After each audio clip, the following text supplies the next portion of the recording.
Hey guys, Andrew the Realtor here in July with my July market update. A little bit later in the month than I wanted to, but frankly, it's been a busy month, and I'll show you why. What I mean by that. So let's get right into the numbers. And this month, something slightly different than usual. I'm going to go through the market numbers and try to make it as fast as possible with some important notes in terms of what's probably going to happen for the rest of the year in terms of the housing market in the GTA, but also answer a Q&A, something that came up recently, and I know it's probably on a lot of folks' mind, so I'm going to answer that as well. So let's get right to this, and I'm going to minimize myself here and get right into this. Present.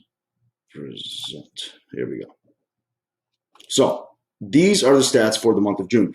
Now, the month of June was a busy one. Clearly, right off the top, you can see my little circle there.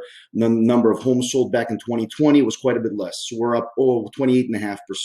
So clearly, June was a very, very busy month. Now, as well, let's get into the average prices as well. So plus 17%, something pretty normal at this point, for better or for worse.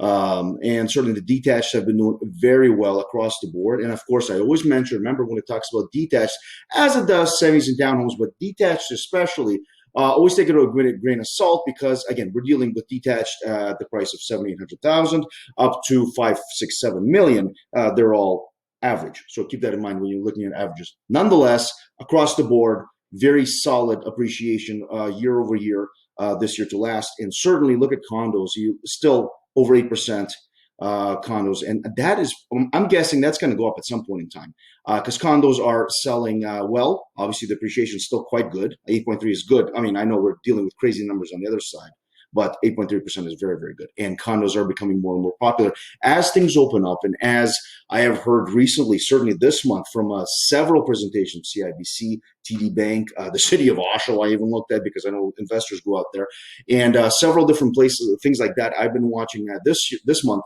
and the interest of companies to bring some people back to the offices at some point in time when it's safer and a little more COVID friendly, so shall we say. That's going to happen. So this big exodus out of Toronto, not all of it is going to stay that way. Undoubtedly, some percentage is going to come back, or at least partially come back, and a half city, half out, or completely back. That does tend to happen when exoduses like that happen. So just keep an eye on that. That's going to affect the condo market, and of course, as soon as we open up the borders in terms of the immigration numbers, which we are expecting to be very high over the next 2, 3, 4 years. That is definitely going to affect the condo market as well because condos are still quasi-affordable versus detached, semi, or townhomes in the GTA. So the numbers here are interesting. So I'll give you some numbers in terms of what's been happening. How does this compare to last year? Clearly, June was higher. Now we're into July. We're well into the second half of July. And so the numbers are interesting. I was looking at, and as you guys know, those that know me really well, you guys know I'm always about the numbers because let's be honest, and I don't know if you guys, not everyone that gets this, my newsletter. I appreciate the compliments and I appreciate those who open it. There's a lot of you. Not everyone actually watches these updates. Those of you that do know that I know the numbers. I like numbers because they are indicative of what's happening in the market versus a lot of the fluff and stuff you see in the media. And as you guys have seen the updates for certainly the past year and a half, the numbers, the prediction stuff have been very solid. I'll show you some stuff. So just, not necessarily patting myself on the back, but I've got good sources and I speak to a lot of people who are very knowledgeable about the housing market in the GTA. So here we go. So July, roughly the first 2 weeks of July, this month, we had about 2,900, 3,000 sales. So just keep that number in your head. It's about 3,000, maybe a little bit less. Now June, last month, we had about 4,700 or so sales for the first 2 weeks of June. So first 2 weeks of June versus first 2 weeks of July, this month, July is quite a bit lower.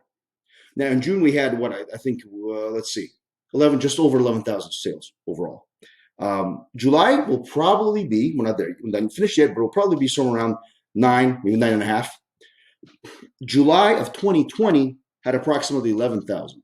Why I'm mentioning this to you is this month, July, will probably be less, my prediction, and this is the prediction of a few very smart people, probably less sales than July of last year, which tells us what? Even though it is low inventory, and it is low inventory, active listings reported in 2020 were 14,000. Last month were 11,300. This month in July, right now we're about 11.5. So not much higher than this. Even though inventory is very, very low and is definitely still a seller's market, you'll remember 20,000 active listings is a balanced market. Even though that's happening, the market is slowing down. Thank God. And quite frankly, it's good. I mean, clearly appreciation is still there. Sellers aren't losing anything, but it's a little bit easier for buyers. It's a little more humane, shall we say. So all that to say, July is probably going to be less busy than July of last year. And this is probably going to continue on until September, where naturally, as always, in the fall market, September, October, things begin to pick up and then start to settle down towards middle of November-ish. Well, and then until almost Valentine's Day at that point, unless we have a crazy January like last time. So why I mention that to you is up to June, for the first half of the year, we had 70,000 sales. All the people, except for the people that I listen to, the one that I deal with in terms of business, were saying that is not anywhere near what the number is going to be. They thought it was going to be a lower year. All the predictions, Toronto Real Estate Board even, CREA, and several other acronyms had to adjust their predictions for this year because of how many sales we've had. 70,000 in the first half is a record, to my recollection. That's a lot. How much will we have in the second half, July, this month, until December? My personal guess, and the guess of some really smart people that I know in the area, is about 50,000. So we should end up somewhere around, 50 plus 70, 120. So anywhere 110 to 120 sales. It's going to be a very, very busy year. Clearly, the second half is not going to be as crazy as the first half. The first half this year was very, very crazy. But the second half is going to be a little bit less overall. And you'll see this create all these people that are making their adjustments. If you look at some of the stuff that I've been saying the past few months, it's been a lot more accurate. So a busier nonetheless. The market is slowing down a little bit. You simply can't keep up with the demand. That's the issue. As inventory slowly creeps up towards the end of the summer, which we're expecting, it's not going to be much, but a little bit, it is going to be slightly easier for buyers and that kind of thing. And then in September, it's going to get busier again, as per every year. Moving right along. So sellers, January, March, of course, remember crazy. Remember these numbers in terms of active listings and such. I had here 14 to 15,000 active listings. It becomes a kind of a normal seller's market. We've never even gotten there yet. So we're still kind of at a super seller's market. But eventually, as the market begins to naturally slow itself, that's kind of where we are now. A little more humane, still a lot of multiple offer situations, still about 70, maybe 65% of listings with offer dates actually getting an offer that is to their liking. The rest either change the price or continue on the market and eventually get sold, usually anyway. So we're still there. So what effect will the stress test change have? So remember, I talked about the stress test, and I don't want to pat myself on the back, but again, it's the importance of how little some of these things actually make a difference. The market is naturally slowing itself down, and they bring these things in. How much of a difference has it made? Well, you guys saw the stats from June. Prices still up. Sales still way up. Very little change. A lot of smoke and mirrors. They have to look like they're doing something, those who are in charge of those kinds of policies. Can't blame them. It's part of their job, I guess. Here, with that in mind, expect a very busy year. Second half of this year is going to be less busy than the first. It's very normal. Well, we would hope that's very normal. And continue to think or assume appreciation. Prices are going to go up. I still occasionally hear people talking about prices going down, this kind of thing. Honestly, no. The things that would have to happen for that to happen, the interest rates would have to rise tremendously. The inventory would have to increase tremendously. I mean, there's a lot of things at stake. And right now, the way things are, I doubt the government's going to want to step in and do something like that silly. So anyway, that said, here's a biggie. And this is something for great frustration to not only some of my buyers, but this is a question I got from folks who are not with me. In fact, there were somebody I had met and they're working with another realtor. And again, not patting myself on the back, but they had this question. Clearly, they did not have answers for this. So they said, Andrew, we keep putting in offers. They're about the 700 range, 700, 800,000 range. And we keep putting in offers with no luck. We're getting discouraged. Any ideas, in the conversation. And they sounded discouraged, which I don't like to hear because I've seen that in some of my clients before. And I'll confess, it's not always been easy for some of my folks. Some of you know that because that's some of you. So here's the three things to keep in mind. They're not the be-all, and this is a conversation that's worth having one-on-one. But here's something I'm thinking about. First, know the value. And sounds simple enough, but not everyone does. These folks actually didn't. By that I mean, know the value of homes, that kind of home in the area you're looking at. If you're not with me, get your realtor. Have them look up comparables and that kind of thing. Most realtors do this. They do. So knowing the value, at least you know where you're paying way too much, way too little, and you know that in this kind of market, lowballing is not really the thing to do, even though some people still do it. I've seen it even on my list. So first, know the value of the area, as simple as that is, for that specific type of home, and never go towards the low end. You've seen what's happening in the market. Okay, next, know the costs. Now, what I mean by the cost is the cost of extra mortgage. Now, I deal with adults. Adults buy homes, and I leave adults to make their own decisions. I do my best to guide, and I can say for a fact that all of my clients have done well, especially this year. But even during the height of 2017 and that kind of thing, clients did fine. No one got ripped off. No one overpaid tremendously. Everyone paid whatever the little minimal premium there was, and they're quite happy as it is. Why I mentioned that is know the cost of how much 10, 20, 30, 40, 50,000 of extra mortgage actually costs you on a monthly basis. So I was just before this, I was looking at rent, very rough numbers, but nonetheless, anywhere from 20, 30K can be, I don't know, 80 extra bucks, 100 extra dollars. I looked up something, I think it was 100 grand, and it was about 200 bucks difference. Here's the point. Know how much these costs are with your specific pre-approval in mind, with your specific APR interest in mind. Here's the fact. While I know psychologically, that's the next thing, that you may not want to pay over a certain number, if you found the perfect home for yourself and your family, you're tired of looking, and you're looking at a specific home, you go, look, this actually fits perfectly. If we don't get this specific house, it's either going to be a long search, we're probably going to have to settle for something. So here's the thing.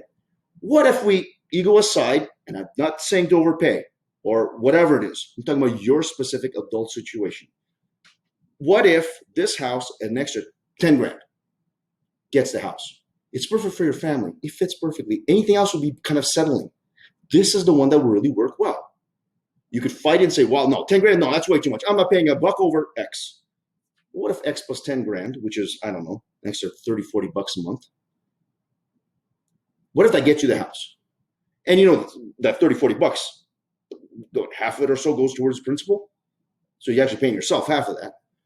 Is that worth the trouble? Is that worth not having any of the trouble finding the house later? Keep that in mind. Know the costs of what the house that you're going in for, especially if it's an offer date in advance. Know the value, know the costs, know yourselves. Psychologically, is this the house that you guys desperately really want? Are you in love with the house? I've had this, and it's actually a nice thing. It's actually nice to really like something that you can possibly purchase. That's awesome. So know yourselves. And I've asked my clients, and some of you heard this from me many, many times, learned this from Rob Vivian, great business coach, real estate coach. So if we had this house at XYZ Street, okay, if we find out tomorrow it's sold for $10,000 more, are you happy? Dissatisfied? Feel like you should have done something? Okay. You should have done something. You feel dissatisfied. Okay. Then we know we can go up 10 grand. Okay. Another 10 grand. How are you going to feel if you find out tomorrow it's sold for that 20 grand over? You're okay with it? You're comfortable? Okay. We weren't going to pay that much anyway. Or you're like, oh man, I would have paid that. Okay. Go up that 5 to 10 grand increments.